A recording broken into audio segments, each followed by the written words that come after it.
Graça e paz em nome de Jesus. Estamos iniciando mais um quarto de hora, 15 minutinhos de palavra, 15 minutinhos de devocional, 15 minutinhos meditando na verdade da palavra que nos leva à oração. Mas não deixa de fazer 15 minutos de oração, de clamor, 15 minutinhos de louvor e adoração e 15 minutos de ações de graças.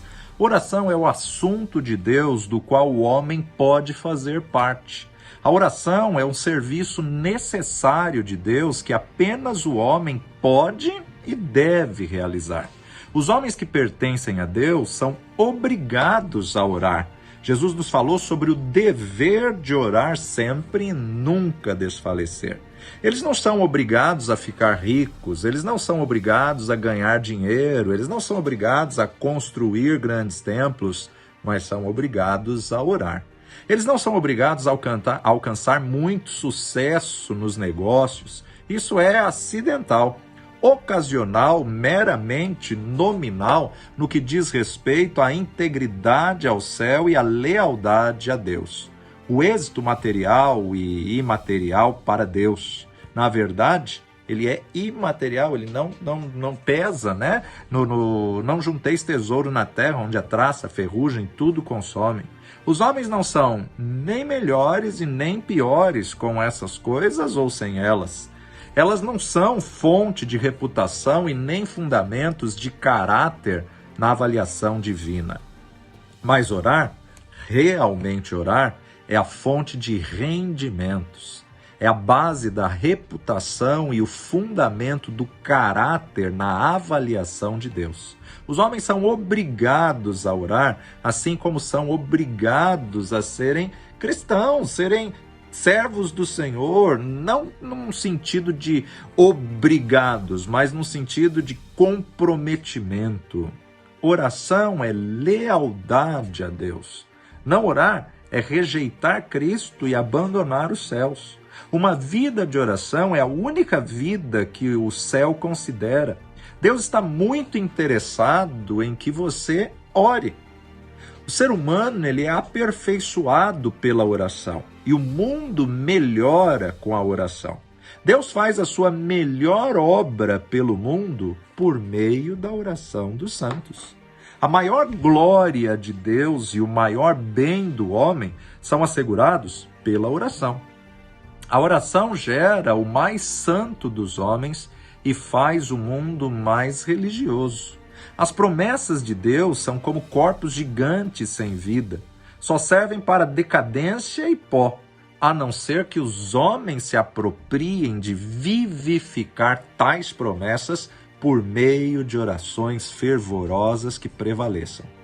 A promessa é como uma semente não semeada. O germe da vida está nela, mas o solo e a cultura da oração são necessários para germinar e desenvolver e brotar e gerar fruto. A oração é o sopro de Deus que dá vida. Os propósitos de Deus se movem ao longo dos caminhos criados pela oração para que cheguem aos seus gloriosos desígnios.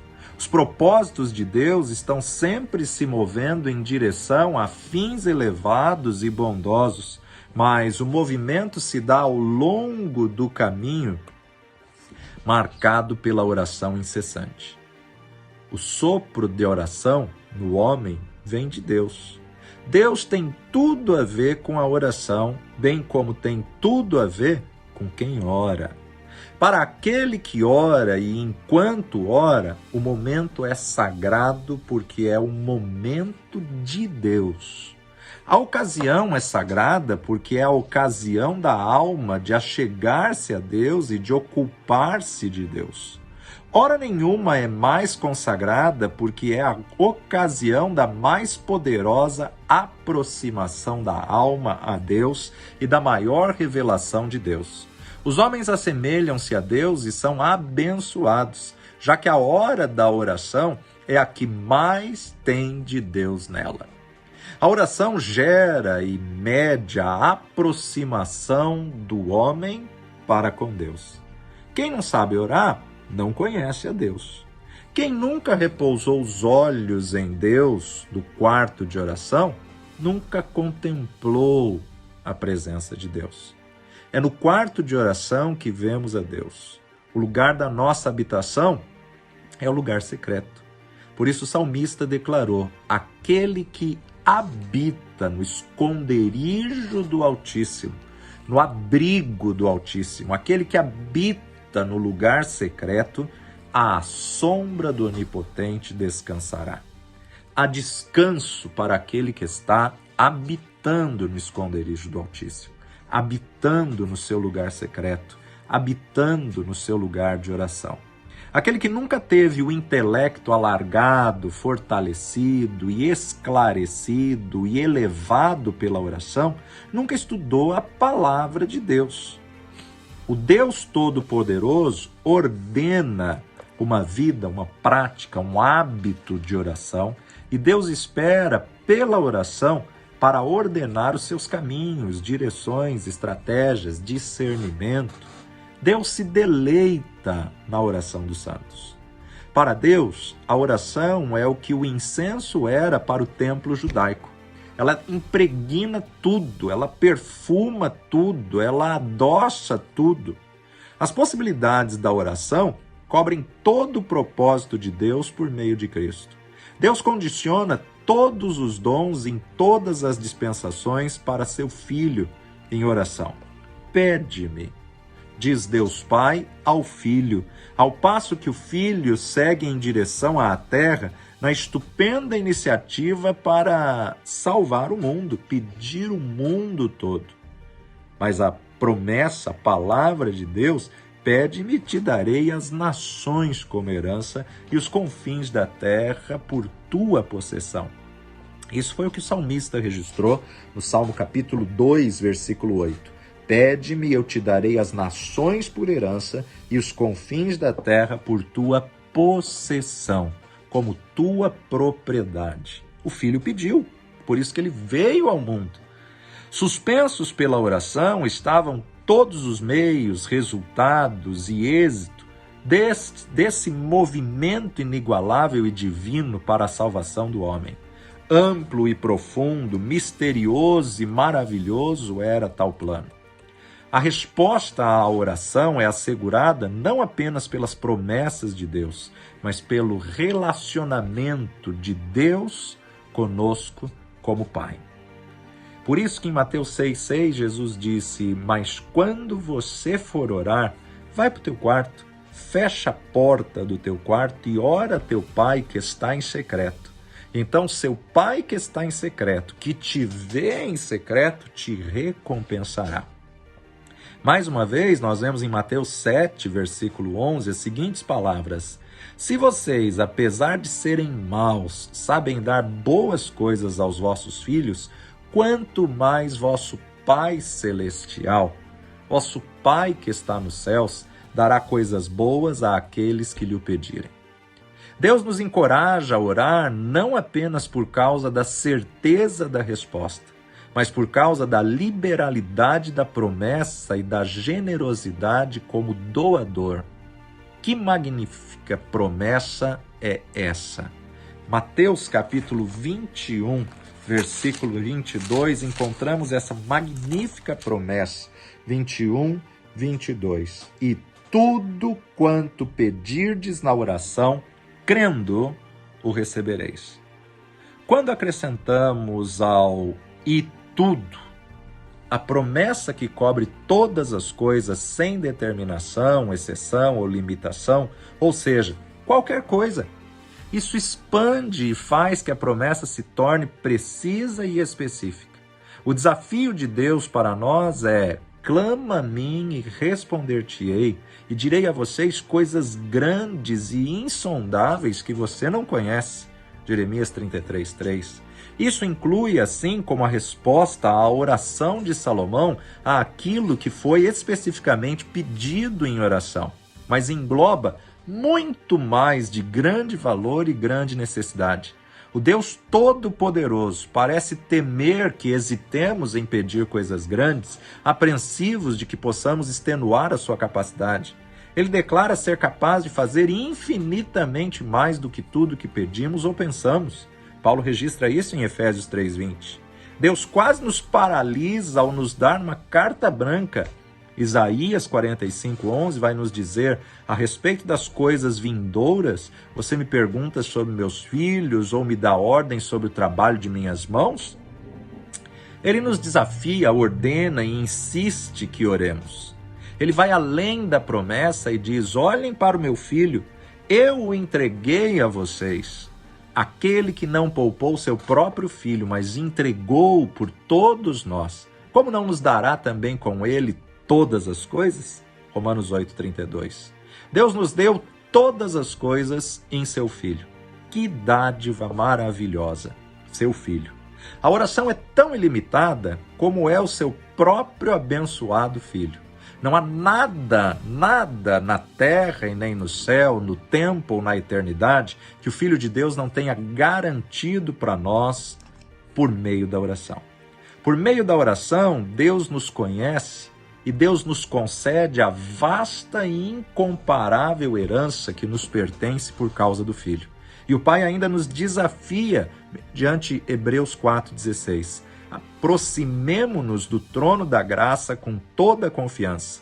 Deus é glorificado e Cristo é honrado pelo muito pedir. Aquilo que é verdadeiro para as promessas de Deus é igualmente verdadeiro para os propósitos de Deus. Podemos dizer que Deus não faz nada sem a oração. Seus propósitos mais misericordiosos são condicionados através de um ser humano orando. As maravilhosas promessas de Ezequiel 36 estão sujeitas à seguinte qualificação e condição descrita no versículo 37.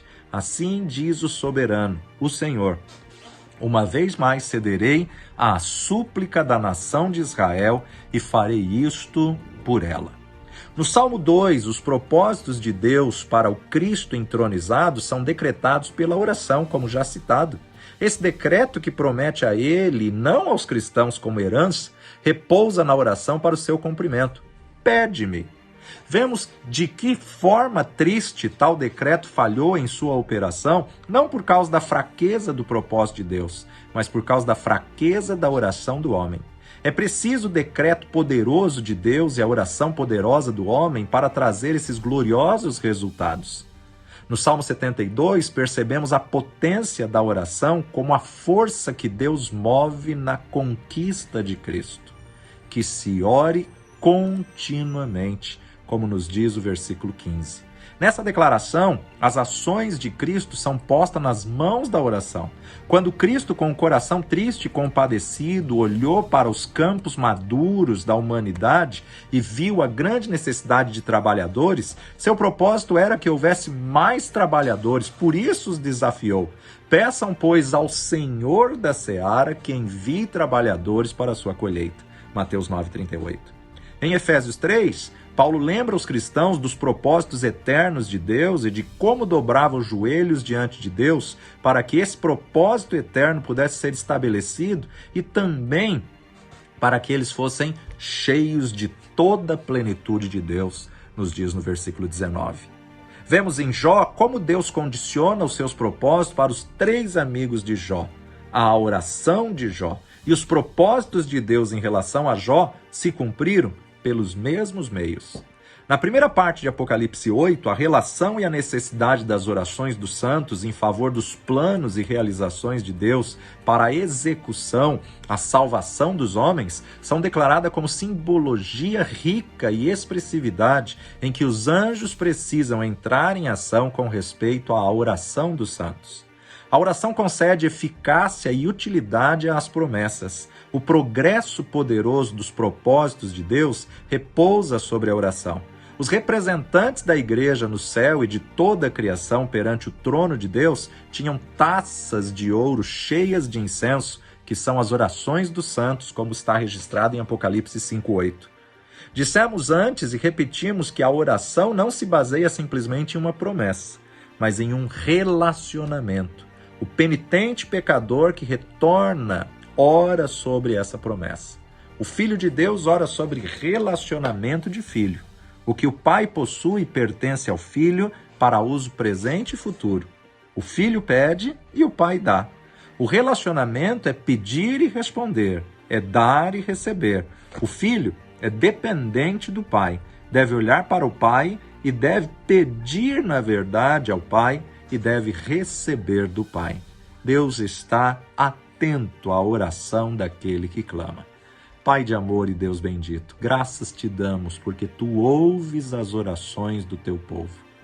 Graças te damos, ó Pai, porque o Senhor nos permitiu falar contigo. Abençoa-nos, que nunca venhamos perder esse hábito, essa prática, que tenhamos essa disciplina e que a cada dia possamos rasgar o nosso coração e conversar com o Senhor, recebendo direções, estratégias, livramentos e também a revelação da Tua Palavra, no nome precioso de Jesus. Amém e amém. Aproveite os próximos 15 minutos para essa comunhão, esse relacionamento, essa intimidade com Deus. E não deixa de ouvir as mensagens anteriores também. Que Deus te abençoe e até a próxima, no nome de Jesus.